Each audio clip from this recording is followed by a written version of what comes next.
আসসালামু আলাইকুম বন্ধুরা, welcome to my channel Parveen kitchen. বন্ধুরা, আজকে আমি যে রেসিপিটা আপনাদের সঙ্গে শেয়ার করতে চলেছি সেটা হচ্ছে আলু দিয়ে ডিমের ঝোল। তো বন্ধুরা, আপনারা ফলো করুন যে আলু দিয়ে ডিমের ঝোল কিভাবে তৈরি করে আমি। এখানে একটা বাটির মধ্যে আমি কিছু পরিমাণ আলু ছোট ছোট করে কেটে নিয়েছি। লাগবে ডিম, পেঁয়াজ পেস্ট, আদা রসুন পেস্ট, আমি একসঙ্গে আদা রসুনটা পেস্ট করে নিয়েছি।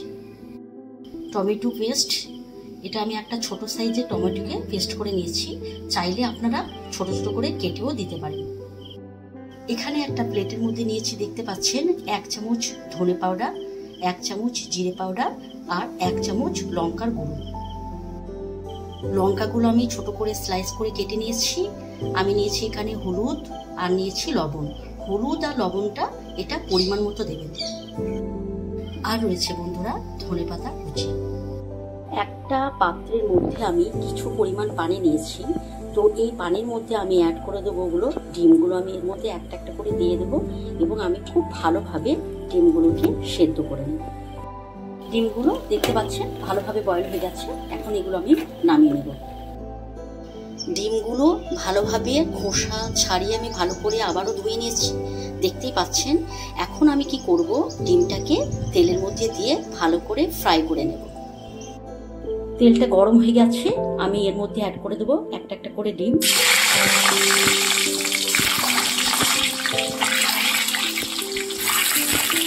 এবং এই ডিমগুলো ভালো করে আমি লাল করে ভেজে নেব।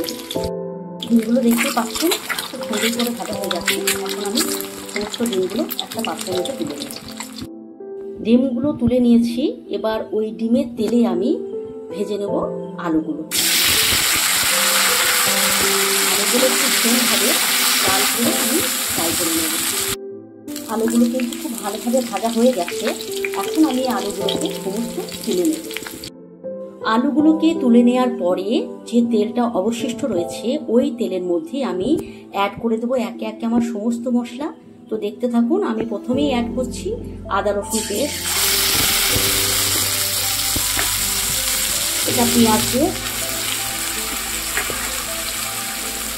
ছোট সাইজের একটা টমেটো দিয়ে আমি পেস্ট করে নিয়েছি, সেটা আমি এর মধ্যে অ্যাড করে দেবো। এটা আমি বন্ধু আপনাদেরকে প্রথমেই বলেছিলাম 1 চামচ লঙ্কার গুঁড়ো, ধনে পাউডার 1 চামচ আর জিরে পাউডার 1 চামচ, সেগুলো সমস্ত অ্যাড করে দেবো। আর এখানে রয়েছে 1 চামচ হলুদের গুঁড়ো, লবণটা স্বাদ অনুযায়ী, আর কাঁচা লঙ্কা কিছুটা এখানে অ্যাড করে দেবো।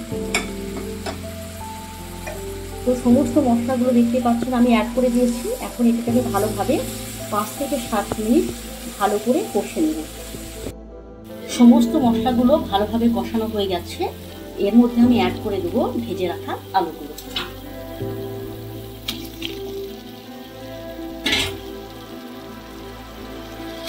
আলুগুলো অ্যাড করার পর এইভাবে আমি আবারও 5 মিনিট ভালোভাবে মশলার সঙ্গে ফ্রাই করে নেব। তারপরে আমি পানি দিয়ে দেবো।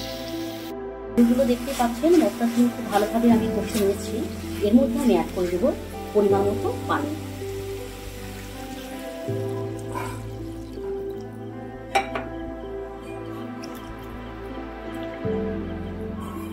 পানিটা অ্যাড করে দেওয়ার পর বন্ধুরা এইভাবে আপনারা 5 মিনিট রান্না করে নেবেন।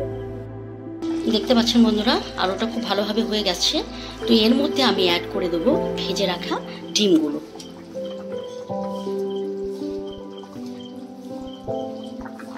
ডিমগুলো অ্যাড করার পর বন্ধুরা খুব বেশি এটাকে রান্না করবেন না, 2 মিনিট রান্না করে এর মধ্যে ধনেপাতা দিয়ে নামিয়ে নেবেন।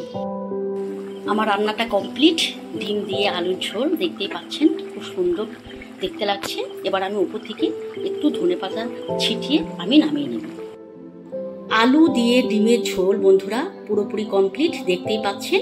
আমি একটা প্লেটের মধ্যে ঢেলে নিয়েছি।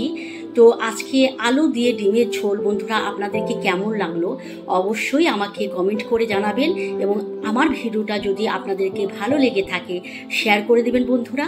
তো আমি আজকের মতো আমার ভিডিও এখানেই শেষ করছি। খোদা হাফেজ।